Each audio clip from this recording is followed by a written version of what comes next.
एक वेगळा आणि तितकाच महत्त्वाचा विषय की मध्यंतरी कृष्णराज महाडिक यांनी कचरा वेचणारे काही कर्मचारी तुम्हाला भेटले होते महानगरपालिकेचे. पालिकेचाच विषय निघाला, त्या अनुषंगानं विचारते. त्यांच्या समस्या जाणून घेण्यासाठी एक दिवस त्यांचं आयुष्य आपण जगावं असं केव्हा वाटलं आणि हे कठीण आहे.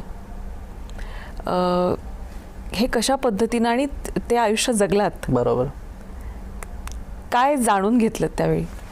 कसा होता हा अनुभव? माझा असा विचार आहे की आपल्याला जर एखाद्या विषयाची माहिती घ्यायची असेल किंवा लोकांच्या काही कामाबद्दल माहिती घ्यायची असेल, ते तुम्ही वाचून तुम्ही त्याबद्दल समजून घेऊ शकता, काही व्हिडिओज बघून समजून घेऊ शकता. परंतु जेव्हा प्रत्यक्षात तुम्ही ग्राउंडवरती जाऊन उतरून त्यांच्यातला एक भाग व्हाल, तो अनुभव तुम्हाला आयुष्यभर त्यांच्याबद्दल माहिती देऊन ठेवणार.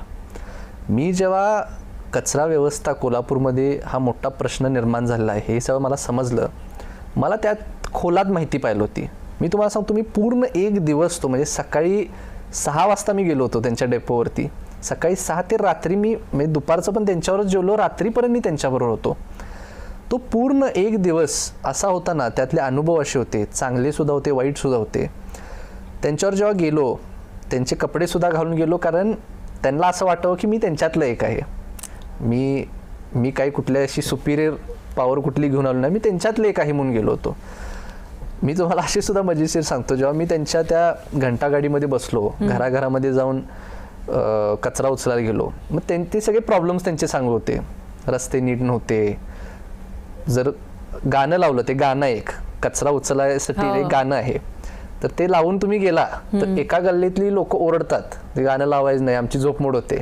दुसऱ्या गल्लीतली म्हणते गाणं लाव, तू आलायस ते करणार कसं? म्हणजे असे काही चॅलेंजेस. आणि ते लोक तुम्हाला सांगतो म्हणजे त्यांचा इतका म्हणजे कित्येक लोक मी त्यांचा अपमान करताना सुद्धा बघितलं. मी जेव्हा तिथं गेलो तेव्हा कचरा तिथं क्लिअरली 2 भाग आहेत त्या गाडीला, ओला कचरा, सुका कचरा. वर्षोनवर्ष ते लोक त्या घरातल्या लोकांना सांगत आले आहेत, नागरिकांना, की बाबा सेपरेट करून देत जावा.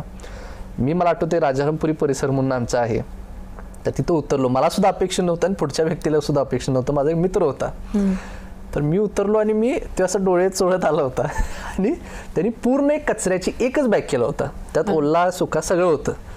आणि मी त्या हातातनं घेतली. मी म्हणलं काय म्हणताय, कसं आहे?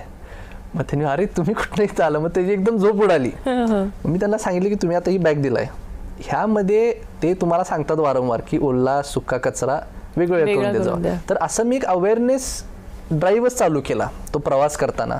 मग ठिकठिकाणचे कचऱ्याचे ढेर झाले होते, ते कशामुळे होतात? एखादा व्यक्ती येऊन टाकून जातो, मग ते एक कचरा बघितला म्हणल्यावर सगळे टाकत ते वाढत जातं. तर ते महानगरपालिकेच्या लोकांना सुद्धा आणि एक्स्ट्रा काम लागतं. मग तुम्ही तिथं प्लांट्सपर्यंत पोचतानाची जी अवस्था बघितली असते, मी तुम्हाला खरंच रिक्वेस्ट करतो तुम्ही तो व्हिडिओ बघा. म्हणजे रस्ताच नव्हता, त्या पूर्ण रस्त्यात काचा, त्यानंतर ते हे म्हणतो ना आपण स्टीलचे काही गोष्टी पडल्या, पार्टिकल्स पडले असायचे. रोज त्यांचं टायर पंक्चर होत होतं, रोज ती स्टेपनी काढून आणायची. म्हणजे मी तुम्हाला सांगू शकतो एंडलेस गोष्टी होत्या प्लांट्सच्या इथं सुद्धा, की बाबा जे कन्झम्पशन करणारे जे प्लांट्स उभा केले आहेत, ते आता कॅपॅसिटी आहे 200ची, परंतु कचरा रोजचा येतो 300 टन. मग आपण काय करत आहे? मग जे कचरा वेट वेस्टमधनं जो कचरा येतो किंवा जे प्रोसेस होतो त्यानं इलेक्ट्रिसिटी निर्माण होते. त्या इलेक्ट्रिसिटीचा जो बलून असतो ज्यामध्ये ते स्टोअर केला, तो बलून डॅमेज होता. म्हणजे काय नव्हतंच असं समजा तुम्ही. आणि आमच्या कोल्हापुरात त्यावेळेस 4 लाख टन कचरा साठत होता रोजचा, नुसता साठून बसलेला तिथं. त्याच्यातून तुम्हाला अडचणी पुढच्या सांगतो, त्यातून काही गॅसेस निर्माण व्हायचे, आग लागायची. परिसरातले लोक, बावडा म्हणून आमच्या इथं परिसर आहे, त्या बावड्यात जे परिसरात लोक राहणार आहेत ना, ते सगळे गॅसेस त्यांच्या घरामध्ये जायचे, पार्टिकल जायचे, ते त्यांचं इनहेल करतात आणि त्याचे आजार वेगळे त्यांना निर्माण होतात. मग ही बघितला तुम्ही म्हणजे किती अडचणी, हा खूप एकदम विशेष सर्कल.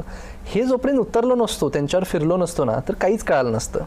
मग एक एक त्यावरती काम करत गेलो. त्यावर वेळेसचे जे तत्कालीन पालकमंत्री महोदय होते त्यांनी मला फोन केला. ते म्हणले बाबा तू काय केलायस ते व्हिडिओ, सगळेजण मला फोन करायला लागले आहेत, साहेब तुम्ही त्याकडे लक्ष द्या. मी गेलो, त्यांना प्रेझेंटेशन दिलं. पहिल्या टप्प्यात 10 कोटी रुपये निधी आपल्याला मिळाला. रस्ते करून घेतले, बलून जे डॅमेज होता तो हे केला.